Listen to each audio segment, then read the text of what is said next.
राज्याच्या विधानसभेमध्ये आज राज्याच्या लाखो शेतकऱ्यांसाठी एक महत्त्वाची आणि मोठी घोषणा झाली। मुख्यमंत्री देवेंद्र फडणवीस यांनी महात्मा फुले कर्जमाफी योजनेमधील अनेक जाचक अटी या रद्द केल्याची घोषणा केली आहे। 50,000 2 लाख रुपयांपर्यंतचं कर्जमाफीचा मार्ग आता यामुळे मोकळा झालाय। नियमित कर्जफेडीच्या अटींमध्ये सुद्धा बदल झालेले आहेत, काही नियम सुद्धा बदललेले आहेत, शिथिलता आलेली आहे। मात्र कर्जाची प्रत्यक्ष अंमलबजावणी नेमकी होणार तरी कधी या संदर्भात संभ्रम कायम आहे। अटी हटल्या पण शेतकऱ्यांच्या खात्यात कर्जमाफी कधी जमा होणार पाहूया यावरचा रिपोर्ट।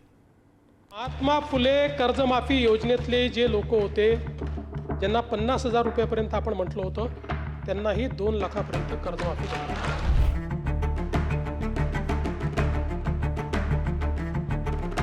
30 जूनपर्यंत होणाऱ्या कर्जमाफीवरून नवनव्या तारखा सरकार दरबारी पडत असताना आज अधिवेशनाच्या शेवटच्या दिवशी मुख्यमंत्री देवेंद्र फडणवीसांनी शेतकरी बांधवांना काहीसा सुखद धक्का दिलाय। सरकारनं शेतकरी कर्जमाफीच्या अनेक जाचक नियम आणि अटींमध्ये मोठा बदल करण्याचा निर्णय घेतलाय। 26-27 चा जो नियम आहे, महात्मा फुले कर्जमाफी योजनेतले जे लोक होते ज्यांना 50,000 रुपयापर्यंत आपण म्हटलं होतं त्यांनाही 2 लाखापर्यंत कर्जमाफी झाली। आणि त्यासोबत 26-27 चा जो नियम आहे तोही वगळण्यात येईल। 3 वर्षातले कुठलेही 2 वर्ष ज्यांनी रेग्युलर भरलेले आहेत ते सगळे लोक याकरता पात्र होतील।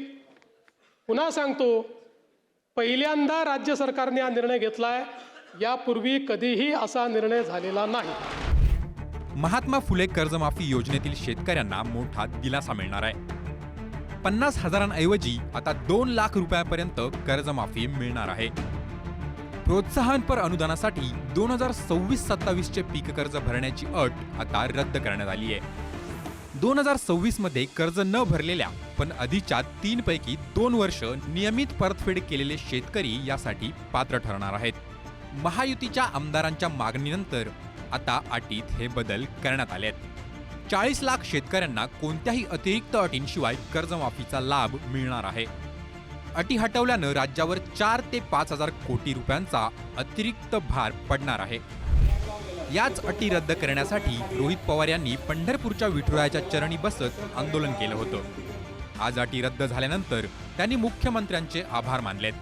मुख्यमंत्री साहेबांनी जाहीर केलं की 2019 ची अट आम्ही काढत आहोत, सर्वांनाच 2 लाखापर्यंतची कर्जमाफी होणार आणि जे रेग्युलर असणारे शेतकरी, जे 14 लाख शेतकरी असतात त्यांना 26-27 ची जी अट टाकण्यात आली होती ती सुद्धा काढणार असं जे घोषित केलं।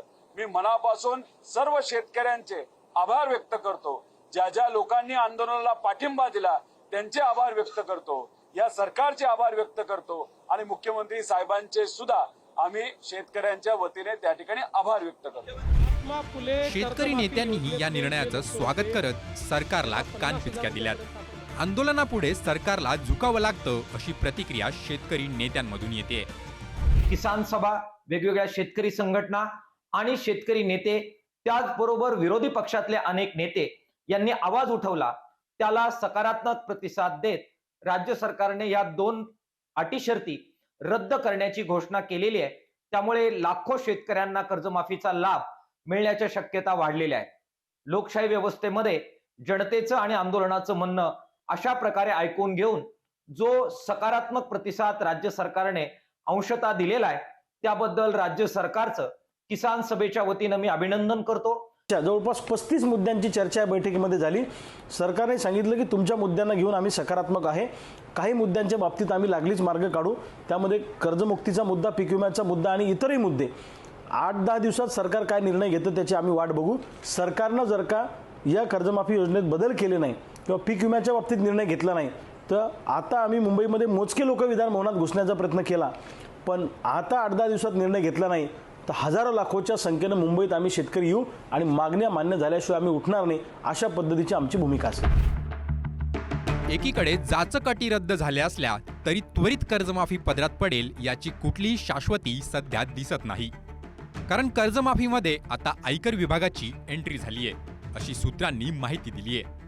राज्य सरकारनं केंद्राकडून आयकर भरणा करणाऱ्यांची माहिती मागवली आहे आणि केंद्राकडून डेटा आल्यानंतरच कर्जमाफीची प्रक्रिया पूर्ण होईल असं सांगितलं जातंय.